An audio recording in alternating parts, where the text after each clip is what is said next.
Welcome to the deep dive. Today, we're really getting into someone foundational, Louis Knox Barlow, a key figure really in alternative and indie rock history. Foundational is definitely the word. I mean, we're not just talking about someone who is in a couple of important bands. This is someone credited, like explicitly, Right. with helping architect a whole sound. Right, the whole lo-fi movement. It's fascinating because it seems born directly out of conflict, doesn't it? Getting kicked out of one band Yeah, the incredibly loud Dinosaur Jr. and then turning inward, creating this super intimate, quiet music on cassette tapes. That's kind of the core mission here, right? To unpack that journey, that duality. Absolutely. The abrasive noise versus the quiet confession. And then, sort of weirdly, this massive commercial hit pops up in the middle of it all. It's quite a story. It really is. It shows how sometimes getting pushed out is the best thing that can happen creatively, maybe. Could be. It forces invention. Okay, so the basics, just to set the scene. Born July 17th, 1966, Dayton, Ohio. And the genres he's associated with, it's quite a list. You've got alternative rock, indie rock, obviously slacker rock. And even hardcore punk, going way back. And instruments. He seems to play pretty much everything. Vocals, guitar, bass are the main ones. But yeah, percussion, keyboards, drums, and famously the ukulele later on. The ukulele. Okay, we have to circle back to that. So let's start at the beginning. Massachusetts, right? That's where the music stuff really kicks off. That's right. He grew up partly in Jackson, Michigan, but then Westfield, Massachusetts. And yeah, things started fast and very loud. With hardcore punk, Deep Wound. Exactly. High school band formed with Scott Helland. This is 1982 to 84, roughly. Prime time for that early American hardcore sound. Think speed, aggression. And this is where the big relationship starts.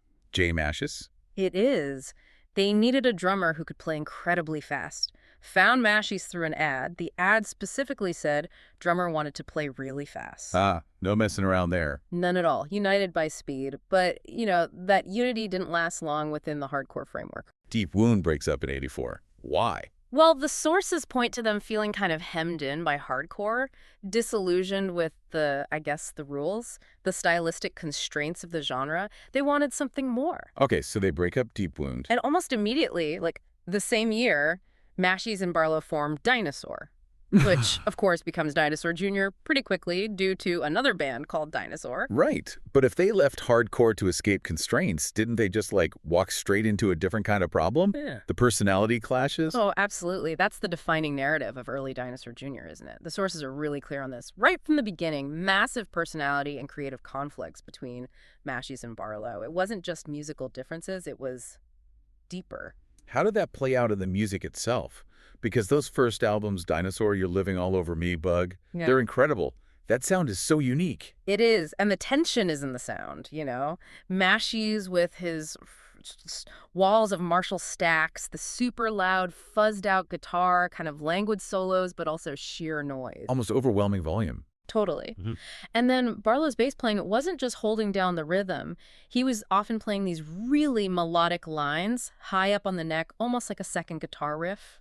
It felt like he was fighting to be heard through Mashis's wall of sound. So not complementing, but competing. Competing is a good word for it. It was a sonic battle, in a way. That push and pull, Mashis's kind of detached fuzz and Barlow's more punk, driving urgency, that's what made those records so electric. But yeah, personally, it was apparently brutal. Which leads us to the big split. After the Bug album in 1988 and the tour. He's out. Explicitly kicked out. Not mutual. A firing. It's become one of those legendary indie rock breakups, really. And that moment, that firing, it changes everything, doesn't it? Forces his hand. Completely. It's the pivot. He's suddenly cut loose from the band he co-founded, the loud rock thing he helped create. No band, probably not much money. What do? You go home and record. Exactly. You turn inward. And that's where Sebadoh, which had kind of started already, becomes the main focus. And that's where lo-fi as we know it really takes shape. Without that conflict, without that firing, the whole landscape of 90s indie music could look really different. Okay, so the Dinosaur Jr. door slams shut, and the Sebadoh door swings wide open. He throws himself into this project he started earlier with Eric Gaffney. Yeah, and it's immediately a reaction, isn't it? A reaction against the volume, the band dynamic, maybe even the expectations. Sebadoh becomes the vehicle for this new, or maybe newly necessary approach. Right. Lo-fi, let's unpack that term a bit. We hear it all the time, but what did it actually mean then? technically? Well, fundamentally, it meant low fidelity. It was about the recording process itself, using cheap, accessible gear. Primarily, we're talking about 4-track cassette recorders, your Tascam Porta Studio, maybe a Fostex. So recording literally in a bedroom, maybe with one cheap microphone, onto a cassette. Pretty much. Straight onto tape. You get that tape hiss, the kind of murky sound, maybe instruments bleeding into each other, unstable mixes. It wasn't always intentional aesthetically at first. It was just what was available and affordable when you didn't have studio money. Which he wouldn't have had right after Dinosaur Jr. Exactly. But that necessity quickly became the aesthetic, and it perfectly suited Barlow's songwriting, which shifted dramatically. Suddenly, it's super personal, confessional, vulnerable, a huge contrast to Mashis's more oblique lyrics. And you had Gaffney's contributions too, right? Which were different again. Yeah, Gaffney brought this sort of experimental, noisy, discordant element. Yeah. Noise collages, really strange sonic textures. So Sebadoh wasn't just quiet folk. It had this abrasive, weird undercurrent, too. It sounds like the recording quality matched the emotional rawness. No polish, just exposed. Perfectly put. And the band really solidifies its classic form in 1989 when Jason Lowenstein joins on bass, also contributing songs. So the early releases start defining this sound. The Freedman in 89, Weed Forreston in 90. Right. Both compiling a lot of this early, super raw, home-recorded material. Weed Forreston getting a proper release on Homestead Records was a big step, kind of validating this approach. But the landmark album, the one everyone points to, is cementing the lo-fi genre and being a cornerstone of 90s indie. That's Sebadoh III in 1991. Sebadoh III, yeah. That title always felt a little bit like a subtle nod, didn't it? Like, here's my third act, but it's completely different. And sonically, worlds apart from Dinosaur Jr.'s Bug. Oh, absolutely. Sebadoh III became like the platonic ideal of lo-fi indie rock. It showed that you didn't need a big studio budget. You needed honesty, a few good songs, and a 4-track. It empowered a whole generation of musicians, basically. And it showcased all three songwriters, Barlow, Gaffney, Lowenstein, really well, didn't it? Gave it that sprawling, diverse feel. Definitely. It's messy, but in the best way. Genius, really. And even as Sebadoh got bigger, signed to Sub Pop, started using studios more in the 90s. He kept something else going on the side, didn't he? Something even more lo-fi. Yeah, Centrido, which was basically just Lou Barlow solo recording at home, even less consistent sound quality sometimes than the early Sebadoh stuff, like pure, unfiltered musical diary entries. Released on cassette initially. Mostly, yeah. There was a series of cassette-only albums on Shrimper Records in the early 90s. Some of that material got compiled later onto CDs and vinyl, like Winning Losers and another collection of home recordings. Essential stuff for understanding the core lo-fi aesthetic. And this ties into that whole slacker rock idea, right? That early 90s post-grunge vibe. Totally. Sebadoh and Centrido were kind of the soundtrack for that.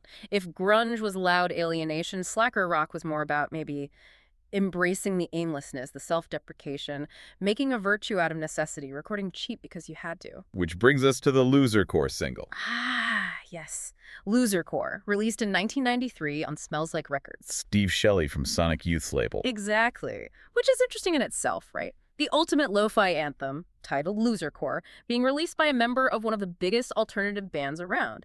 And Barlow apparently called it the most finely executed of all my releases.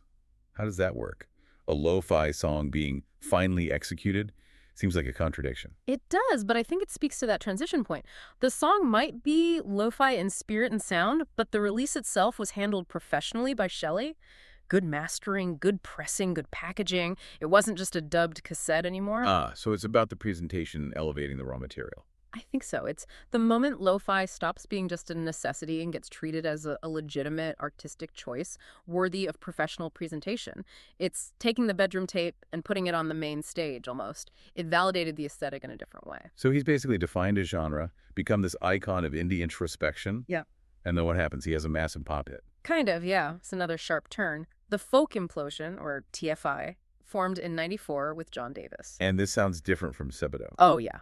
If Sebadoh was often fractured and acoustic, TFI was smoother, moodier, more rhythmic, still had that emotional core, but channeled differently, more structured maybe. And this leads to Natural One in 1995. Yeah. Top 40 hit, which is wild. Think about where he came from musically. It's totally wild, and it's inextricably linked to the movie Kids. Larry Clark's film. Very controversial, very talked about at the time. Hugely. And Natural One just captured the film's vibe perfectly. That sort of detached, melancholic, slightly unnerving mood. Sonically, it was almost trip-hoppy in its beat, very bass-driven, atmospheric, worlds away from Dinosaur Jr.'s noise or Sebadoh's hiss. It proved he could do polished, right? That he wasn't just the lo-fi guy or the loud bass guy. Absolutely. It introduced Lou Barlow to a massive audience that probably had no idea who Sebadoh or Dinosaur Jr. even were. It's the song many people know him for. And TFI continued after that. They did. Released the album One Part Lullaby in 1999, and then reformed later, around 2003, as the new Folk Implosion with Imad Wasif and Sebadoh's drummer Russ Pollard. So that project had legs, too. But beyond these main bands, he was also just constantly busy, wasn't he? Collaborating, appearing on other people's records. Totally. A true lifer, like you said. Always working. You see these threads connecting him across the indie scene throughout the late 90s and 2000s. Like the instrumental album with Rudy Trouvé, Subsonic 6. Yeah, from 2000. Exploring different textures, moving away from vocals for a bit, shows that restlessness. He also popped up in a movie, not just on a soundtrack, playing a musician in Laurel Canyon in 2003. And lending his voice out, too. Yep. Sang on a Sharon Stone track in 95, popped up on a couple of Production Club songs in 2003, sang on that Sixth song, In the City in the Rain. He also played bass on a Supreme Dicks track back in 93. Right. Strange song. It just shows how embedded he was in that whole ecosystem, not just focusing on his main things, but constantly contributing, playing bass here, singing harmonies there, knitting the scene together in a way. It paints a picture of someone just constantly creating, regardless of the banner it's under. Exactly. No downtime, creatively speaking. Which makes the next phase even more interesting. Right, the 2000s onward. This brings two massive developments. His solo career really taking shape with Higher Fidelity and the reunions. The solo albums are key because they mark a conscious shift away from the mandatory lo-fi thing. He starts releasing music under his own name, and the production values noticeably jump up. Starting with Emo in 2005 on Merge Records. Yeah. And look who he brings in. Jason Lowenstein from Sebadoh, Russ Pollard, who drummed with Sebadoh and TFI. Even his sister Abby sings on it. But the sound, it's cleaner. Critics noticed that, right? Oh, yeah. Pitchfork called it his most consistent work since the Folk Implosion hit, and specifically said it sounded professional, even the home-recorded bits. It's like he's taking the intimacy of Century-Do, but giving it a proper studio sheen. So lo-fi becomes a choice, not a limitation anymore. Precisely. And that continues with Goodnight Unknown in 2009. That one's got Andrew Murdoch producing, who's known for heavier stuff. And you get guests like Dale Crover from the Melvins and Murph from Dinosaur Jr. The plot thickens. The Dinosaur Jr. connection reappears. It does. And he actually toured supporting the reunited Dinosaur Jr. for that album, backed by his band The Missing Men. The streams are starting to cross. Then Brace the Wave in 2015. Yeah. Another step in that direction. Even more so in some ways. Released on Joyful Noise, records super fast, just 6 days, but here's the kicker. Recorded with Justin Pizzaferrato. Dinosaur Jr. sound engineer. Exactly, at Sonlab Studios. He's using the technical team behind Dinosaur Jr.'s massive sound to record his own, much quieter, solo stuff. That's a deliberate choice. And what's the instrumentation on that one? I remember something specific. Ukulele. It features his ukulele playing quite prominently. Again, think about the journey, from hardcore punk bass through Dinosaur Jr.'s roar, Sebadoh's hiss, Folk Implosion's groove, to a professionally recorded solo album focused on the ukulele. So at the Ark, and didn't that album have some quirky release thing too? Yeah. The VIP vinyl edition came with 100 original Polaroid selfies that Barlow took himself. That blend again, professional release, but with this super personal, almost Century-Do-level intimate touch. Classic Barlow, maybe. And he kept going with solo releases after that. Yep, the Apocalypse Fetish EP in 2016 and the album Reason to Live in 2021. Consistent output. But all this solo activity is happening alongside the thing nobody thought would ever happen. The reunions. Plural. Starting with Dinosaur Jr., and the catalyst was apparently pretty small, almost accidental. What was it? Back in 2004, Sebadoh was doing this turbo acoustic tour, and at one show, somehow, Jay Mashies ended up on stage with Barlow, along with Charlie Nakajima, the original Deep Wound singer. Wow, what did they play? They played a Deep Wound song, Video Prick, just this one-off thing, but apparently that little moment, sharing a stage again after, 16 years of pretty public bad blood, it cracked things open. And led to the full Dinosaur Jr. original lineup reunion the next year. Barlow, Mashies, Murph. Astonishingly, yes. 2005, they're back together. And it wasn't tentative. They hit the ground running, playing TV shows, like doing The Lung on Craig Ferguson's show, touring everywhere. The big question must have been, will this last? Or will they just implode again? Everyone wondered that. But the amazing thing is, it has lasted. And it's been incredibly productive. They didn't just tour the old stuff. They reissued the first 3 albums, sure, but then they started making new records. 5 new studio albums since the reunion, right? Starting with Beyond in 2007. Beyond Farm, I Bet on Sky, Give a Glimpse of What You're Not, and Sweep It Into Space just in 2021.